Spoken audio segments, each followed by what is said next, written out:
दोस्तों, मैं अंजनी कुमार अपने YouTube channel trade with Anjani में पुनः एक बार उपस्थित हूँ एक नई जानकारी, एक नई अपडेट, एक नई एनालिसिस के साथ। और अपने चैनल में आप लोग का हार्दिक स्वागत करता हूं, अभिनंदन करता हूं। दोस्तों, आगे बढ़ने से पहले डिस्क्लेमर को पढ़ के ही आगे बढ़ें और वीडियो को पूरा पूरा देखें ताकि आपको पूरी पूरी जानकारी मिल सके। आने वाले कुछ मिनटों में मैं बात करूंगा एक ऐसे शेयर की जिसका रेवेन्यू गिर रहा है, प्रॉफिट गिर रहा है, उसका सेल्स गिर रहा है, लेकिन उसका शेयर प्राइस लगातार बढ़ रहा है। तो इस पूरे खेल को समझेंगे और इसका पूरा फंडामेंटल एनालिसिस करेंगे। इसके लिए आप लोग अंत तक बने रहिए। दोस्तों, मैं बात कर रहा हूं बजाज हेल्थ केयर लिमिटेड की, जो आज लगभग 5% गिरकर 624 रुपए के आसपास में क्लोज हुआ है। और यह मुख्य रूप से महाराष्ट्र और गुजरात बेस्ड कंपनी है। यह company state of art company है, अर्थात अत्याधुनिक सुविधाओं से लैस है। यह pharmaceuticals, nutraceuticals and food industries में काम करती है। इसका मूल रूप से जो काम है वह एपीआईज, इंटरमीडिएट्स और फॉर्मुलेशंस का कारोबार है। इसका टोटल 5 यूनिट है।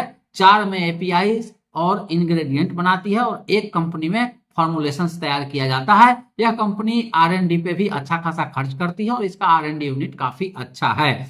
इसका जो एक्सपोर्ट है, बिजनेस है, वो लगभग 70 देशों में होता है। और यह एक अच्छी कंपनी है प्रोडक्ट के हिसाब से, प्रोडक्ट पोर्टफोलियो के हिसाब से।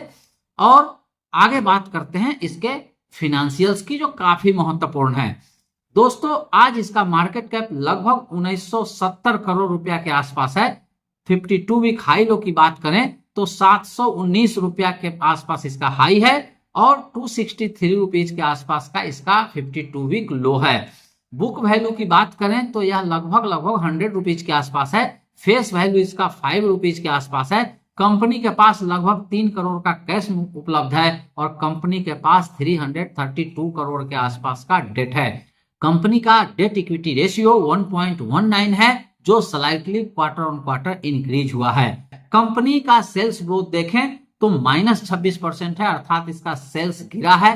कंपनी का प्रॉफिट ग्रोथ भी 122% माइनस है, वो भी गिरा है। 3 साल के सेल्स ग्रोथ की बात करें तो 10% से माइनस हुआ है। 3 साल के प्रॉफिट ग्रोथ की बात करें तो 2% से माइनस हुआ है। इस तरीके से चार्ट भी आपको दिख रहा होगा। रेवेन्यू की बात करें तो 2022 में 679 करोड़ का रेवेन्यू था। 2023 में 673 करोड़ के आसपास था, जो 2024 में मात्र 473 करोड़ रुपया रह गया। लगभग 200 करोड़ का रेवेन्यू में नुकसान हुआ है इसका। नेट प्रॉफिट की बात करें तो 22 में 71 करोड़ इसको नेट प्रॉफिट हुआ था। 23 में 43 करोड़ के आसपास नेट प्रॉफिट हुआ था और 24 में लगभग 14 करोड़ का लॉस हुआ है, 14 करोड़ का लॉस हुआ है। ईपीएस की बात करें तो 22 में 25 रुपीज का ईपीएस जनरेट किया था। 23 में लगभग 15 रुपीज का ईपीएस जनरेट किया था और 24 में देखेंगे तो -30 रुपीज का ईपीएस जनरेट किया है, वहां काफी नुकसान हुआ है। बुक वैल्यू भी ईयर ऑन ईयर 22 में 119 रुपया के आसपास था, 23 में 133 रुपया और 24 में मात्र 100 रुपया रह गया है, अर्थात यहां भी डाउनग्रेड देखने को मिला है। डेट इक्विटी रेशियो की बात करें तो 22 में 0.78 था, 23 में 1.13 हो गया और 24 में 1.19 हो गया, अर्थात डेट इक्विटी रेशियो आगे बढ़ रहा है। दोस्तों, जैसा कि आप जानते होंगे, 1 से ऊपर अगर किसी कंपनी का डेट इक्विटी रेशियो रहता है तो वह खतरनाक माना जाता है। 1 से नीचे का डेट इक्विटी रेशियो हमेशा फेवरेबल होता है। अब बात करते हैं इसके रिटर्न की।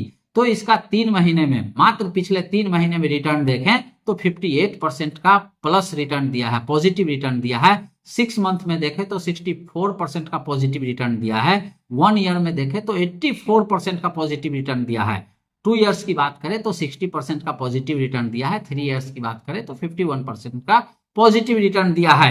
अब बात करते हैं शेयर होल्डिंग पैटर्न की।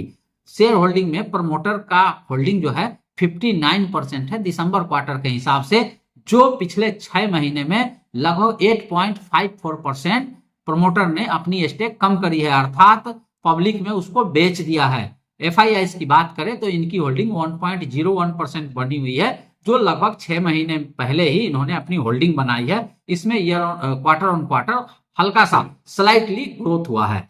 डीआईआईस की बात करें तो 2.36% इनकी होल्डिंग है, यह भी पिछले 6 महीने में ही इन्होंने खरीदारी करी है।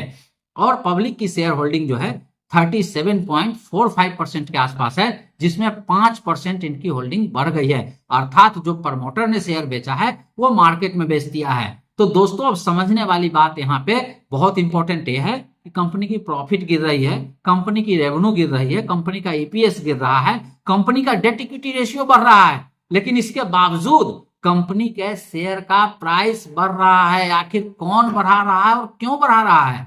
मैं एक फंडामेंटल एनालिस्ट हूं और फंडामेंटल के हिसाब से जो शेयर बढ़ते हैं उसी में बिलीव करता हूं। तो यह जो कंपनी का शेयर बढ़ रहा है यह किसी भी तरीके से जस्टिफाइड नहीं है। इंस्टीट्यूशंस इसमें खरीदारी कर रहे हैं, क्यों कर रहे हैं भगवान मालिक है, मुझे इसकी जानकारी नहीं है। प्रमोटर जो शेयर बेच रहे हैं वो साफ साफ दिखता है कि पिछले एक साल में कंपनी के शेयर का जो अच्छा खासा परफॉर्मेंस हुआ है उसका लाभ उठा के कंपनी के प्रमोटर ने अपनी होल्डिंग कम करी है। 8.5% होल्डिंग कम नहीं होता है। और मेरा एक अपना व्यू है कि जब कंपनी का प्रमोटर शेयर बेच रहा हो ओपन मार्केट में तो वैसे कंपनी से बचना चाहिए। ये मेरा सिर्फ व्यक्तिगत विचार है और मैंने इसका शेयर का फंडामेंटल व्यू आपके सामने रखा है। बाकी डिसीजंस आपको लेना है। अगर आप मेरे साथ लॉन्ग टर्म तक जुड़ना चाहते हैं तो डिस्क्रिप्शन में दिए गए शेयर खान ब्रोकर के लिंक से अकाउंट खोलिए और उसमें ट्रेडिंग करिए और उससे आप मेरे साथ लंबे समय तक जुड़े रह सकते हैं। मेरे व्हाट्सएप ग्रुप में आपका नंबर ऐड हो जाएगा और साथ ही साथ लंबे समय तक आप मेरे साथ बने रह सकते हैं। अगर मेरी जानकारी अच्छी लगती हो तो इस वीडियो को लाइक जरूर कीजिएगा, शेयर जरूर कीजिएगा और कमेंट जरूर कीजिएगा। साथ ही साथ दोस्तों याद रखिए मेरा मकसद सिर्फ बताना नहीं है, आपको फ्रॉड से बचाना भी है, आपका कैपिटल लॉस से बचाना है, आपको नुकसान से बचाना है। दोस्तों इसी के साथ मैं अंजनी कुमार आप लोगों से विदा लेता हूं। फिर मिलूंगा अगले वीडियो में, तब तक के लिए नमस्कार।